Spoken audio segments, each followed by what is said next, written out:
आणि ज्ञानोबा माऊलींच्या पालखीत आणि तुकोबा महाराजांच्या पालखीत सुद्धा नतमस्तक होण्याचं संधी आणि सौभाग्य मला सहपरिवार लाभलं। आमच्या कष्टकऱ्यांचं शेतकऱ्यांचं दैवत म्हणजे आमचं पांडुरंग आणि विठोबा त्याच्या चरणी नतमस्तक होतो आणि महाराष्ट्र, संपूर्ण देश आणि संपूर्ण मानवजाती प्राणी मात्र सुद्धा यांना सुख, शांती, समृद्धी, समाधान, आनंद, परमानंद, ब्रह्मानंद मिळो अशी ज्ञानोबा माऊलींच्या, विठोबारायाच्या चरणी, तुकाराम महाराजांच्या चरणी प्रार्थना करतो।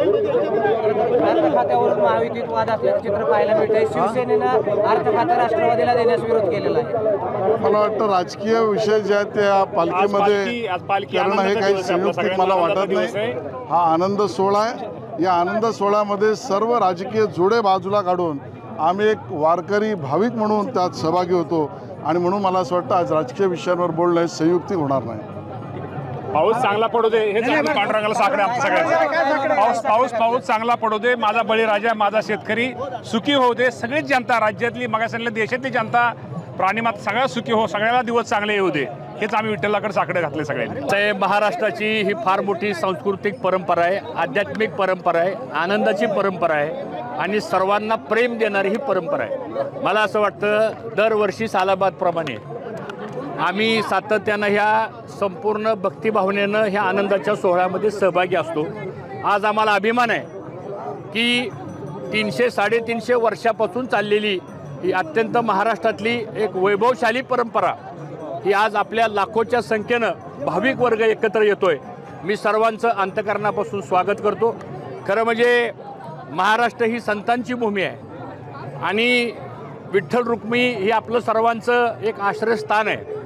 त्यामुळं या राज्यामध्ये सुखशांती प्रस्थापित व्हावी, या राज्यातल्या सर्वसामान्य माणसाला न्याय मिळावा, या राज्यातल्या सर्वसामान्य शेतकऱ्याच्या कष्टाला दाम मिळावा आणि जे पावसाची प्रतीक्षेमध्ये आम्ही सर्वजण आहोत, कारण आज 50% खरीपाच्या पेरण्या झालेल्या नाही आहेत। आज जर संख्या बघितली वारीमध्ये, मला असं वाटतं 10-20% थोडी संख्या घटलेली आहे, कारण आज सर्वसामान्य गरीब वर्ग हा अडचणीमध्ये आलेला आहे। पांडुरंगाच्या चरणी एवढीच प्रार्थना आहे की त्याला ह्या संकटातून बाहेर काढावं आणि सगळ्यांचा संसार प्रपंच आनंदानं जावा, एवढीच अपेक्षा या ठिकाणी करतो। आजची फुगडी चांगली जमली, राजकीय कसं काय नाही, आजची फुगडी ही वारकरी संप्रदायामधली आणि आध्यात्मिक विचारावरती आधारित असलेली आजची आमची फुगडी होती।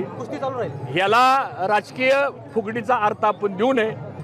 फुगडी आणि कुस्तीमध्ये फरक आहे, त्यामुळे आजची ही फुगडी होती, ही कुस्ती नव्हती। कुस्ती पाहायला मिळेल का 2029ला हीच कुस्ती पाहायला मिळेल का? कुस्ती ही आखाड्यामध्ये असती, कुस्ती ही या वारकरी ह्याच्यामध्ये नसती।